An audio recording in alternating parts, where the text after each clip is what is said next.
കഴിഞ്ഞ ദിവസം ഒരു ഡിപ്പാർട്ട്മെന്റിലേക്ക് ഒരു പേഷ്യന്റ് വന്നിട്ടുണ്ടായിരുന്നു. പ്രധാന പ്രശ്നം അദ്ദേഹത്തിന്റെ ആ ഒരു തൈ കമ്പാർട്ട്മെന്റിൽ, അതായത് നമ്മുടെ ഔട്ടർ തൈ ആ ഭാഗത്തൊക്കെ ആയിട്ട് അദ്ദേഹത്തിന് അനുഭവപ്പെടുന്ന മരവിപ്പും വേദനയും മറ്റ് ബുദ്ധിമുട്ടുകളൊക്കെ ആയിരുന്നു. മറ്റു പല കാര്യങ്ങളെല്ലാം നോക്കിയിട്ടുണ്ടായിരുന്നെങ്കിലും അദ്ദേഹത്തിന് ഉദ്ദേശിച്ച ഫലം അദ്ദേഹത്തിന് കിട്ടിയിട്ടുണ്ടായിരുന്നില്ല.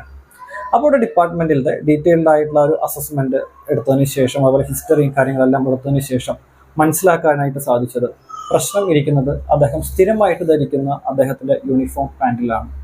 കാര്യം ഒരുപാട് ഇറുകി പിടിച്ചിട്ടുള്ളതും ടൈറ്റ് ആയിട്ടുള്ള യൂണിഫോം പാൻസ് നമ്മൾ സ്ഥിരമായിട്ട് ധരിക്കുന്ന സമയത്ത് നമ്മുടെ ആ ഒരു തൈ മസിൽസിന്റെ ആ ഒരു കമ്പാർട്ട്മെന്റിലേക്ക് സപ്ലൈ ചെയ്യുന്ന ഒരു സെൻസറി നെർവ് ഉണ്ട്, ലാറ്ററൽ ഫിമറൽ ക്യൂട്ടേനിയസ് നെർവ്.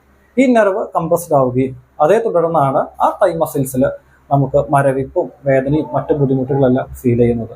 അപ്പോൾ ഈ ഒരു അവസ്ഥയ്ക്ക് ഫിസിയോതെറാപ്പിയിലേക്ക് വരുമ്പോൾ പ്രധാനമായിട്ടും സോഫ്റ്റ് ടിഷ്യൂ മാനിപ്പുലേഷൻസിലൂടെ ആ കംപ്രസ്ഡ് ആയിട്ടുള്ള ആ നെർവിനെ ഡീകംപ്രസ് ചെയ്യുകയും അതുപോലെ സ്പെസിഫിക് ആയിട്ടുള്ള സ്ട്രെച്ചിങ് എക്സസൈസസ്, സ്ട്രെങ്തനിങ് എക്സസൈസസ്, ഈ കാര്യങ്ങളെല്ലാം ചെയ്തുകൊണ്ട് നമുക്ക് ഈ കണ്ടീഷൻ